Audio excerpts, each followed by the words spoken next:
Hey, y'all know it's been a while, but I just saw some stuff and I wanted to talk to y'all about it. I just saw that our president there on the BBC there said he's going to make English the official language of the U.S. Now, I'm not going to tell you one way or another how I feel about that, but I will tell you a story, and here it is.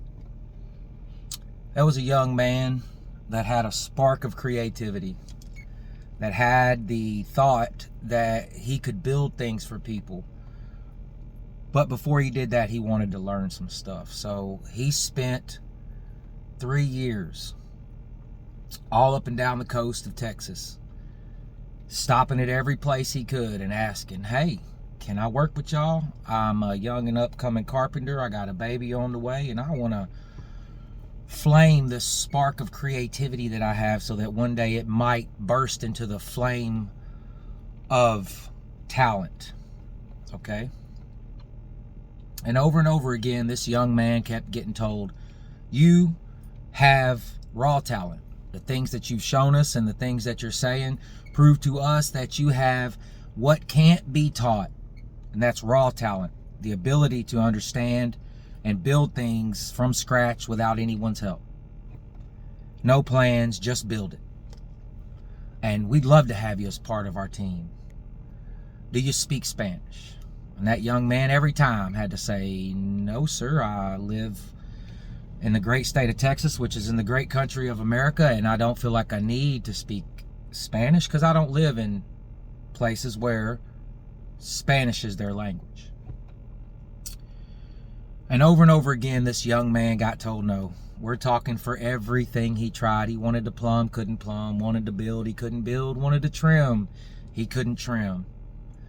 And all because he couldn't speak a language that was not necessary for him to be where he was. That man had a choice to make. He could have said, you know what? Nobody wants to help me fan this flame of inventiveness that I have.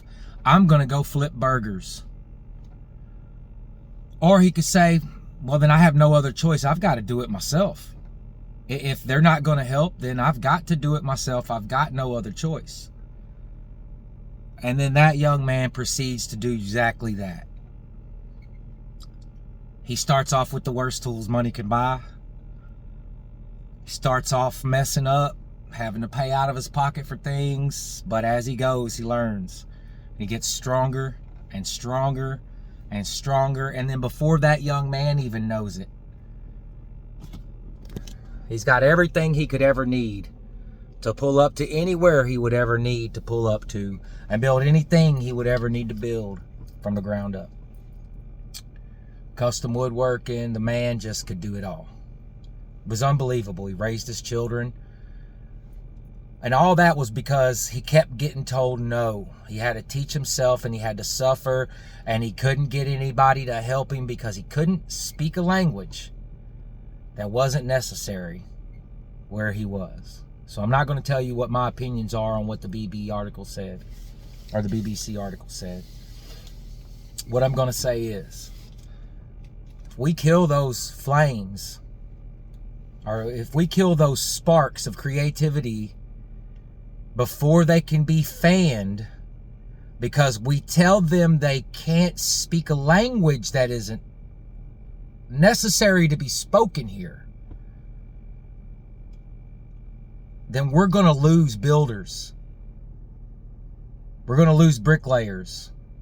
We're going to lose plumbers. So that when somebody does take it seriously that this country is overran by people who aren't supposed to be here, however you feel about it, I'll leave that up to you. When that country is led by somebody who understands and they start putting those people out, now we have nobody to replace them because they were told they couldn't work because they didn't speak a language that wasn't necessary where they were. That's just my thoughts on it, man. You know, love y'all. And I'm going to start posting more. I've got a bunch of stuff I need to get on, and I'm going to get on it. I've just been dealing with a lot of work since I've worked so hard to get it. I wasn't going to take time out of the work to make a video when I've worked my entire life to be able to build up to where I have to work every day. So, love y'all.